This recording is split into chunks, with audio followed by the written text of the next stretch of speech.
Nyeri, Honorable Kiruga. Thank you very much. Thank you, Mr. Speaker. Mr. Speaker, let me join my colleagues first to welcome His Excellency the Governor to this sitting. And Mr. Speaker, as it's normally said, the majority can have their way, but the minority will have their say. Mr. Speaker, I first want to commend His Excellency the President, because I have no doubt whatsoever in my mind the President meant well.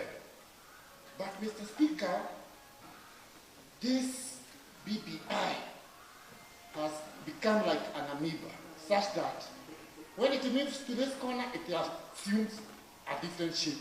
When it moves to this corner, it assumes a different shape. Mr. Speaker,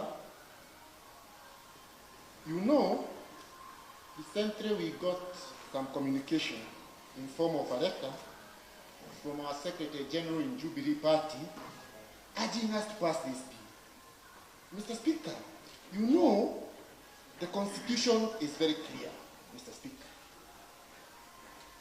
And Chapter 2 of our Constitution says, this Constitution is the supreme law of the Republic and binds all persons and all state organs at both levels of government.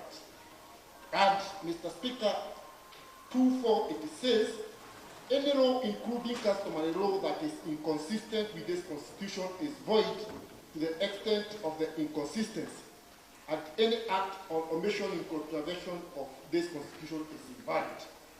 Finally, that 2.1, every person has the right to freedom of conscience, religion, thought, belief, and opinion. So, Mr. Speaker, the Constitution allows us to have an opinion on this bill without being punished by our party. So, Mr. Speaker,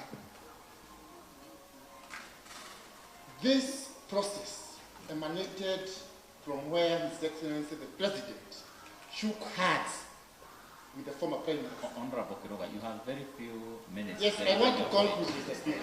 Mr. Speaker. Point of information. No, I don't want information. Mr. Speaker, allow me please.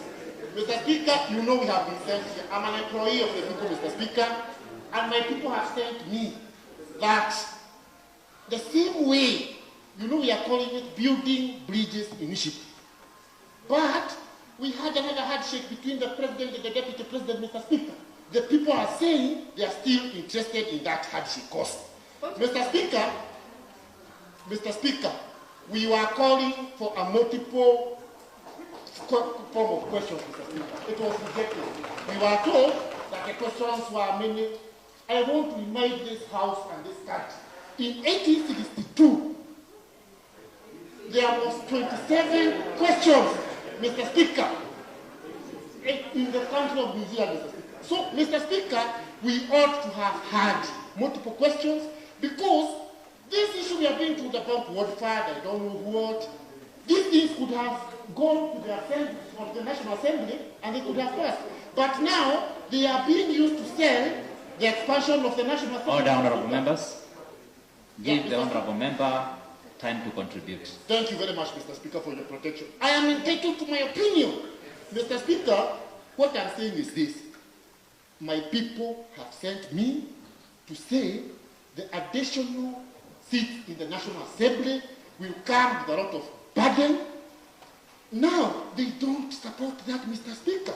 They want the 35%, which the Constitution anyway does not prevent the national government from according, but they don't want the expanded executive.